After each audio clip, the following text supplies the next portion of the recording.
The room was full of laughter. Champagne glasses were raised. My sister, Dr. Claire Prescott, stood in the middle of it all, glowing under the warm lights of my parents' living room, accepting toast after toast for her new promotion. Chief of Medicine, the youngest one the hospital had ever appointed. I lifted my glass to join them, and that's when my husband's hand shot out and grabbed my wrist. Hard. Fast. Final. Don't touch that glass, he said quietly, his eyes locked on mine. I froze. Everyone froze. My mother turned confused. My father set his glass down slowly. And Claire, my perfect, untouchable sister, went pale in a way I had never seen before. My name is Sarah Prescott. My husband, Daniel, works for the CIA. And for 8 months, without telling me a single word, he had been building a case that would end my sister's career, expose a decade of lies, and change our family forever. But I didn't know any of that yet. All I knew, standing in that living room with my wrist in his grip, was that something in my husband's face told me the celebration was about to become something else entirely. To understand what happened that night, you have to understand what Claire was to our family. She was the miracle.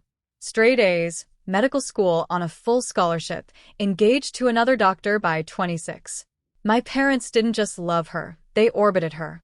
Every family dinner turned into a tribute. Every holiday photo centered on her achievements.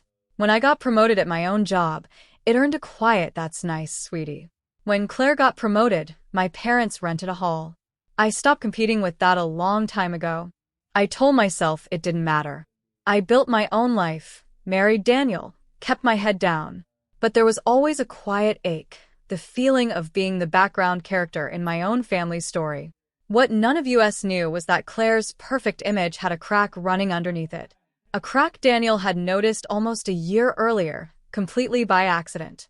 Daniel didn't set out to investigate my sister.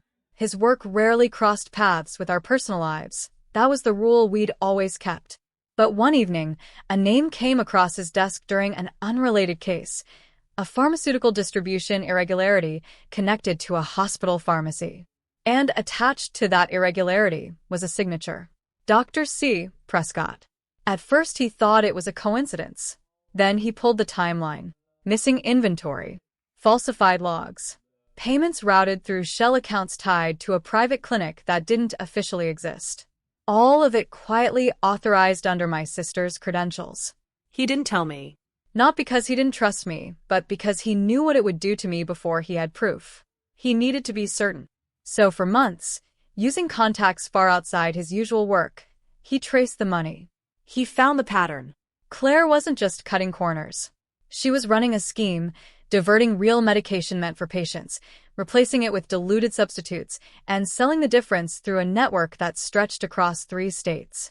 Patients were getting weaker treatment than they were told they were receiving.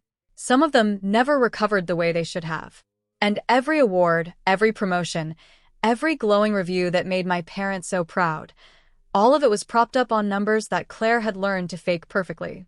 2 weeks before the party, Daniel finally told me, not everything, just enough. He said Claire was under quiet investigation, that federal auditors were closing in, and that I needed to be careful about what I said around her, what I posted, what I shared. I didn't want to believe it. This was my sister, the girl who used to braid my hair before school. But Daniel showed me documents, dates, numbers, signatures, and slowly, the golden image I'd carried my whole life started to crumble. Then came the party invitation.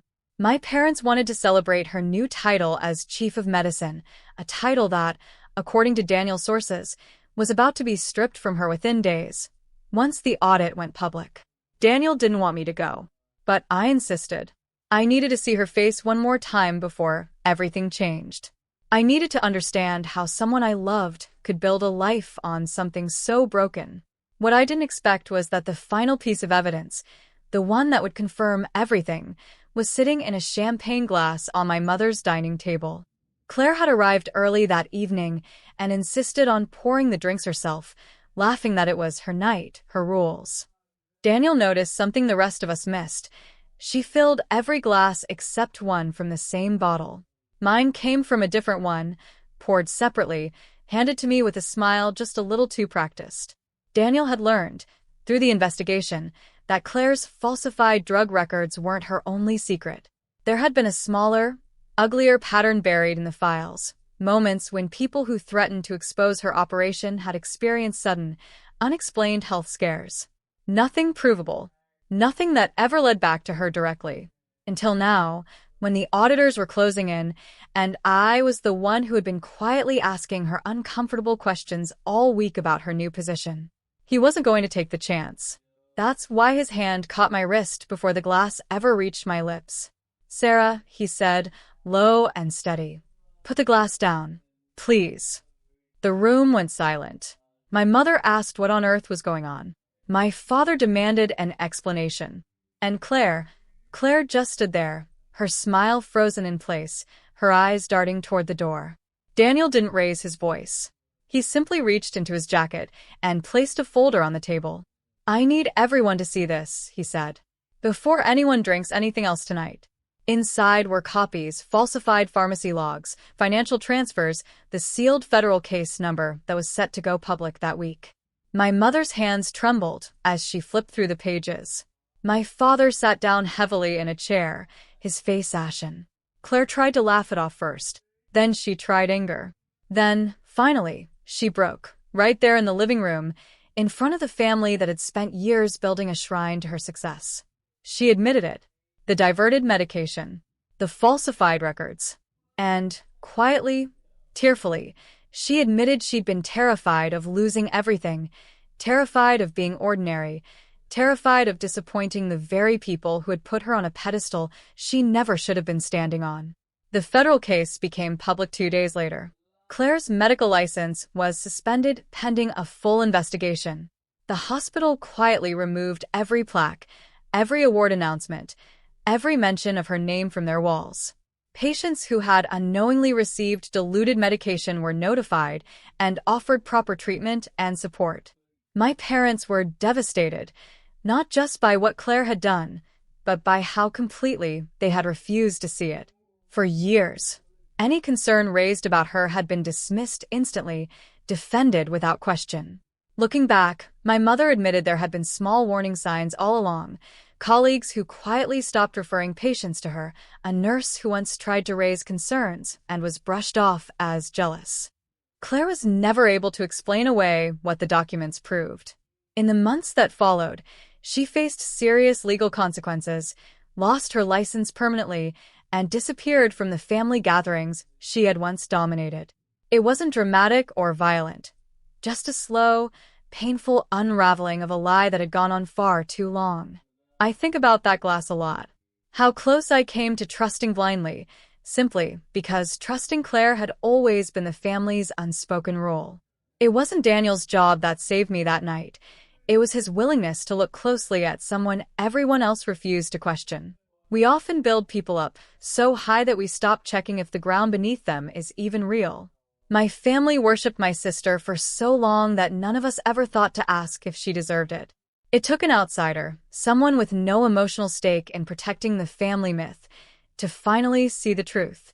If there's one thing I'd want anyone watching this to take with them, it's this: love someone all you want, but never let admiration replace honesty. The people closest to us are not above questioning. Sometimes the person who challenges the golden child isn't the enemy. They're the one finally telling the truth. My sister lost her career, her reputation, and the pedestal she'd stood on for years. But our family gained something we hadn't had in a long time: the truth. And even though it came at a painful cost, I've never once wished I hadn't listened when my husband said, "Don't touch that glass."